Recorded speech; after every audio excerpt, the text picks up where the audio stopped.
లేకుండా నరులనేవారు ఉన్నారండి. ఈ లోకం మీదకి చాలామంది పుట్టుకొస్తూ ఉన్నారు.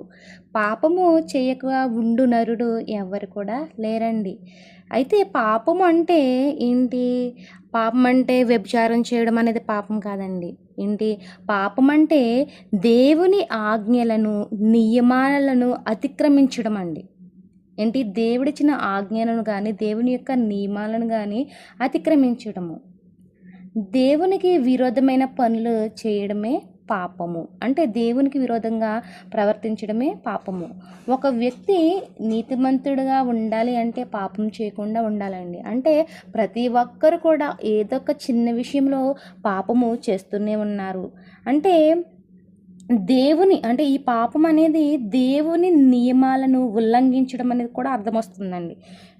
పాపము కేవలము తప్పుడు క్రియలు చేయడం మాత్రమే కాదు, మన ఆలోచనలు దేవుని చిత్తానికి విరోధంగా ఉండడమే పాపం అండి. పాపం అంటే ఏంటి? మన ఆలోచనలు దేవుని చిత్తానికి విరోధంగా, అంటే దేవుని ఆలోచనలు కలిగిన ఆలోచనలు మనకు ఉండవండి. దేవునికి విరోధమైన ఆలోచనలు అనేవి ప్రతి ఒక్కరికి ఉంటాయి. అయితే ఈ పాపము గురించి ప్రసంగి అయిన జ్ఞాని గారు ఏం మాట్లాడుతున్నారు అనేది మనము చూసినట్లయితే ప్రసంగి గ్రంథము 7వ అధ్యాయము 20వ వచనం మనం చూద్దామండి.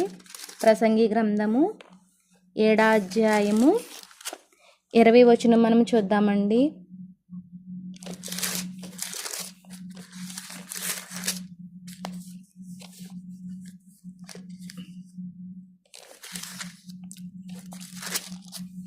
ప్రసంగి గ్రంథము 7వ అధ్యాయము 20వ వచనం మనం చూద్దామండి.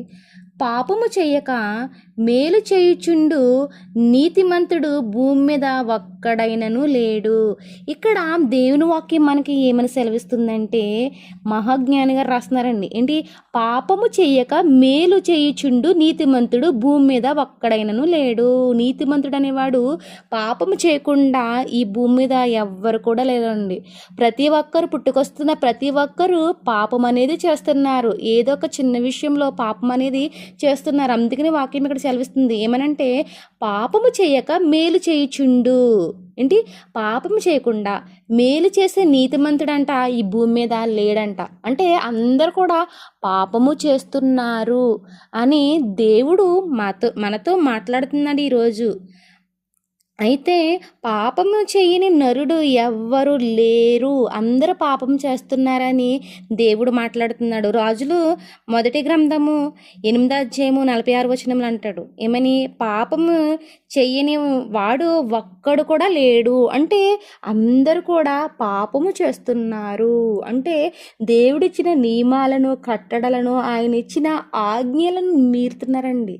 ఆజ్ఞాతిక్రమమే పాపమని మనకు తెలుసు. అయితే ఈ భూమి మీదకి వస్తున్న ప్రతి ఒక్కరు కూడా నీతిమంతులాగా ఉండాలని దేవుడు కోరుకుంటుంటే పాపము చేసేవారుగా ఉంటున్నాము.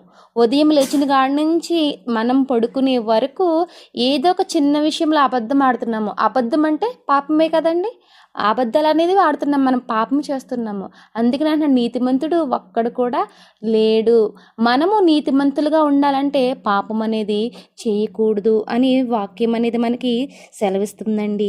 అదేవిధంగా ఈ పాపం గురించి దేవుడు ఇంకేం మాట్లాడుతున్నాడు అనేది మనం చూసినట్లయితే దినవృత్తాంతముల 2వ గ్రంథము 6వ అధ్యాయము 6వ అధ్యాయము 36వ వచనంలో చూస్తే, పాపము చెయ్యని వాడెవ్వడను లేడు గనుక వారు నీ దృష్టి ఎదుట పాపము చేసినప్పుడు నీవు వారి మీద ఆగ్రహించి. ఏంటండి? పాపము చెయ్యని వాడెవ్వడను లేడు. పాపము అంటే ఈ ప్రపంచంలో పాపము చేయకుండా నీతిమంతులుగా ఉన్నవారు ఎవ్వరూ కూడా లేరు అని దేవుడు మాట్లాడుతున్నాడు. పాపము చెయ్యని వాడెవ్వడును లేడు గనుక వారు నీ దృష్టికి, ఎవరి దృష్టికండి? దేవుని దృష్టికి ఎలాగ ఉన్నారండి? పాపం చేసిన వారుగా ఉన్నారు. దేవుని దృష్టికి అందరూ కూడా పాపం చేసిన వారుగా ఉన్నప్పుడు దేవుని యొక్క ఆగ్రహం అనేది మన మీద వస్తుంది. తన పిల్లల మీద ఆగ్రహం అనేది చూపిస్తున్నాడు దేవుడు. నేను చెప్పిన మాట వినట్లేదు, నన్ను వెదకడం లేదు, నేను ఇచ్చిన ఆజ్ఞల ప్రకారం వాళ్ళు జీవించట్లేదు, ఒకరి ఎడల ఒకరికి జాలి లేదు, దయ లేదు, కరుణ అనేది లేదు. నేను ఎందు నిమిత్తము భూమి మీదకి నేను పంపుతున్నాను, నా సంకల్పం చెప్పున నేను వారిని పంపుతున్నాను, నాకు కీర్తి తేవాలని నేను పంపుతున్నాను. కానీ ప్రతి ఒక్కరు కూడా పాపం చేస్తున్నారు, నీతిమంతులుగా ఉండాలి అని అనుకోవట్లేదు. కాబట్టి దేవుని యొక్క ఆగ్రహం అనేది చూపిస్తున్నాడండి ప్రతి ఒక్కరి మీద. ఏదో ఒక రూపంలో దేవుడు మనము మారతామని, పాపం చేయకుండా ఉంటామని ఏదో ఒక రూపంలో తన ఆగ్రహం అనేది చూపిస్తున్నాడండి. ఇప్పుడు మన బిడ్డలు ఉన్నారు, ఏదన్నా చెప్తే విన్నప్పుడు మనం ఆగ్రహం అనేది చూపిస్తాము, దండిస్తాము. ఆ పని చేయకూడదన్న పని నువ్వు ఎందుకు చేస్తున్నావు అని మన బిడ్డలను మనం దండిస్తాము. అదేవిధంగా దేవుని దృష్టికి వెళ్ళినప్పుడు, మనం పాపం చేస్తున్నప్పుడు, దేవుని మాట వినకుండా ఉన్నప్పుడు, దేవునికి విరుద్ధమైన పనులు చేస్తున్నప్పుడు దేవునికి ఆగ్రహం అనేది వస్తుంది. ఆయన కోపిస్తూనే మనకి వాక్యాలను చూపించే గొప్ప దేవుడు. ఆయన భయంకరమైన గొప్ప దేవుడు, మహాభయంకరుడు దేవుడు. కాబట్టి మనము పాపం చేయకుండా నీతిమంతులుగా ఉండాలి అని దేవుడు కోరుకుంటున్నాడండి. అదేవిధంగా మనము చూసినట్లయితే యెషయా గ్రంథము 64 అధ్యాయము, యెషయా గ్రంథము 64 అధ్యాయము, యెషయా గ్రంథము 64 అధ్యాయము 6వ వచనం మనం చూసినట్లయితే, మేమందరము అపవిత్రుల వంటి వారమైతేమి, మా నీతి క్రియలన్నీ మురికి గుడ్డ వలె ఆయెను. ఏంటండి, మనం అందరము ఎలాగున్నామండి? అపవిత్రులుగా ఉన్నాము. మన నీతి క్రియలు ఎలా ఉన్నాయంట? మురికి గుడ్డ. ఎందుకు పనికిరాని మురికి గుడ్డ వలె మన నీతి క్రియలు అనేవి ఉన్నాయి. అంటే దేవునికి ఇష్టమైన నీతి క్రియలు ఉన్నాయండి మనలోని? లేవని వాక్యం సెలవిస్తుంది. ఏంటి? మేమందరము అపవిత్రులు అంటూ వారమైతే మా నీతి క్రియలన్నీ మురికి గుడ్డ వలె ఆయను. మురికి గుడ్డ అంటే ఒక గొడ్డకి మురికి ఎలాగైతే అంటుకుంటుందో అలాగున్నాయంట మన క్రియల్ని. ఎలా పోలుస్తున్నాడంటే దేవుడు, మురికి గుడ్డ వలె ఉన్నాయి మీ నీతి క్రియలన్నీ. ఎందుకంటే మీరు పాపం చేస్తున్నారు, దేవునికి విరుద్ధంగా పాపం చేస్తున్నారు. కాబట్టి నీతి అనేది మీరు జరిగించడం లేదు, మీ క్రియారూపకంగా మీరు నీతి క్రియలు అనేది చూపించట్లేదు అని దేవుడు ఎలా పోలుస్తున్నాడండి? మురికి గుడ్డలతో పోలుస్తున్నాడు. మేమందరము ఆకువలే వాడిపోతిమి, గాలివాన కొట్టుకుని పోనట్లుగా మా దోషములు మమ్మును కొట్టుకుని పోయేను. మనం చేసిన దోషములే గాలివానకి ఎలాగైతే చెత్త కొట్టుకుంటూ వెళ్ళిపోతుందో అలాగ కొట్టుకుంటూ వెళ్ళిపోతుంది అని ఇక్కడ దేవుడు మాట్లాడుతున్నాడండి మనతోని. ఏంటి? మన నీతి క్రియలు మురుగుగడ్డ వల్ల ఉండకూడదండి. మన క్రియలు, నీతి క్రియలు దేవుని దృష్టికి వెళ్ళాలి. మన క్రియలు మంచి క్రియలుగా ఉండాలి. మనము ఎటువంటి దోషం చేయకుండా, ఎటువంటి పాపం చేయకుండా మనము దేవుని దృష్టికి నీతిమంతులుగా కనబడాలండి. నీతిమంతులుగా మనం దేవుని దృష్టికి కనబడాలంటే ఈ భూమి మీద మనము పాపం అనేది చేయకూడదు. దేవునికి విరోధమైన పనులు అనేవి మనము చేయకూడదని దేవుని వాక్యం మనకి సెలవిస్తుంది. అదేవిధంగా మనము చూసినట్లయితే మొదటి యోహాను రాసిన పత్రిక